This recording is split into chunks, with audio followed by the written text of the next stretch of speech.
notícia, mas antes tem só uma notícia que caiu agora há pouco. Eu queria um minuto de cada um de vocês para que a gente possa comentar.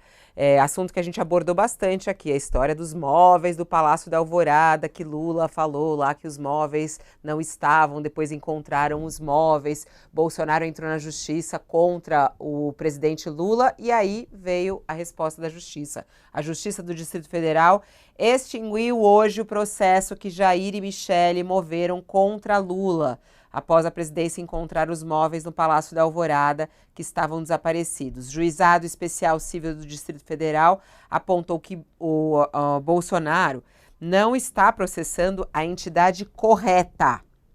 Segundo a Constituição Federal, é o órgão quem responde por eventuais danos causados por agentes públicos. Nesse caso, o ex-presidente deveria ter processado a presidência da República e não a pessoa do presidente Lula.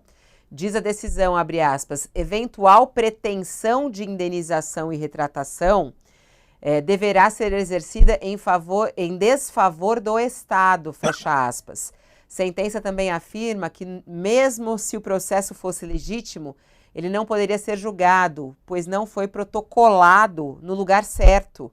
O documento assinado pela juíza Gláucia Barbosa apontou que a retratação pedida por Bolsonaro demandaria uma ação de rito especial, que não poderia tramitar no juizado especial civil. E aí, Josias, é um erro da defesa de Bolsonaro e de Michele? É isso, pelo que a gente pode entender? A justiça não é, o direito não é definitivamente uma ciência exata, né, Fabiola? O que a juíza, isso é uma juíza que decidiu, né, a juíza Gláucia Silva, ela não decidiu, ela não analisou o mérito. Então, ela não disse se o Lula ofendeu o Bolsonaro, se o Lula e a Janja erraram ao insinuar ou dizer diretamente que o Bolsonaro levou mais de 260 peças do mobiliário, 261 peças do mobiliário do Palácio da Alvorada. Ela não entrou em nada disso, não falou, não se referiu a nada disso. O que ela disse, simplesmente, foi que o processo deveria ser extinto porque o Bolsonaro e a Michele processaram a pessoa errada. Deveriam ter processado a União e não diretamente o Lula. O processo deveria ter sido movido contra a União e não contra o presidente da República. Até acho que é arriscado esse entendimento da juíza, porque se o Lula ofendeu de alguma maneira o Bolsonaro, a Michele, e eles estão pedindo uma indenização de 20 mil reais, né? É a União que vai pagar isso? De sair do bolso de quem ofendeu, né? Mas a juíza não decidiu, não deliberou sobre o mérito da questão. Disse apenas que o processo foi movido contra o Lula quando deveria ter sido processada a União e que o foro escolhido não é o adequado. Se o Bolsonaro, a Michele desejam uma retratação do Lula, precisam recorrer a mover uma outra ação em outro lugar e com outros argumentos. Então, o mérito não foi tocado, Fabiola. Agora, cabe recurso dessa decisão, né?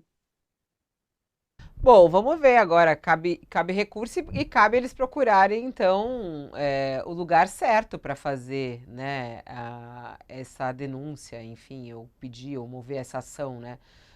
Na reportagem aqui não diz, a defesa de Bolsonaro não disse se vai recorrer, buscar outros meios. Pode ser que faça isso, né, o Sakamoto, porque eles usaram muito isso nas redes, gostam de falar. Ontem mesmo estavam falando um monte dessa história dos móveis, né?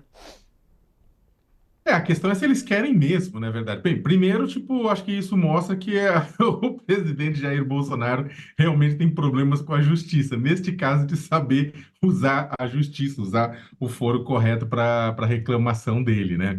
Segundo, que tem que ver se ele realmente quer, né? Porque é o seguinte, é o tipo de caso que é muito positivo para ele ficar jogando, batendo, mas é negativo se ele entrar na justiça e a justiça decidir contra ele, dizer, olha, com as informações que o Lula tinha naquele momento, era o que ele tinha para falar e ponto, não cabe uma reclamação e fica ruim para o Bolsonaro. Por enquanto, a bola tá positiva para o Bolsonaro. Porque houve uma acusação, a acusação mostrou-se que não era procedente, o Bolsonaro falou, tá vendo? Para ele tá ótimo, ele vai ficar falando, tá vendo, tá vendo, tá vendo? Se ele perde na justiça, esse direito do tá vendo, se perde. Ai, ai, ai. Vambora, meninos. Ó, 12h47, a turma do Análise da Notícia já tá se preparando para entrar ao vivo aqui. A gente dá sequência no programa, a gente entrega o microfone para Toledo e Kennedy Alencar aqui no Análise da Notícia de hoje, que vai analisar o caso do Sérgio Moro, vai analisar a história do golpe de 64 e também de 22, a tentativa de 22. Aliás, não sei se a gente fala 22 ou 23. Tem usado o que, hein, Sakamoto? A tentativa de golpe Eu de falo, 22. eu falo dos dois, eu falo entre o final de 22 e o início de 23. É. Ontem estava na dúvida, a gente estava numa palestra com a professora Heloísa, ficou na dúvida disso. É 22 ou 23, ô Josias, você trata? Tentativa de golpe 22? Acho que é 22, né? Porque 22. a trama toda se desenrolou no mês de dezembro de 2022, né? Os lances mais decisivos, quando o Bolsonaro ficou fora de si ao perder a eleição, né? Ele viu que estava ali chegando o dia de passar a faixa, aí ele ficou fora de si e mostrou o que tinha por dentro, né? Os Mas o seus 8 de pendores janeiro golpistas foi e em tal. 23, né? Mas Mas aí é um efeito, né? O 8 de janeiro é um efeito daquilo que ocorreu Tá. em 22, né? Vamos usar 22, então. Fechou aqui, fechamos. O 22, pronto. Você pode falar que nem os Estados Unidos adota, quando vai falar desses períodos prolongados, eles usam as estações do ano.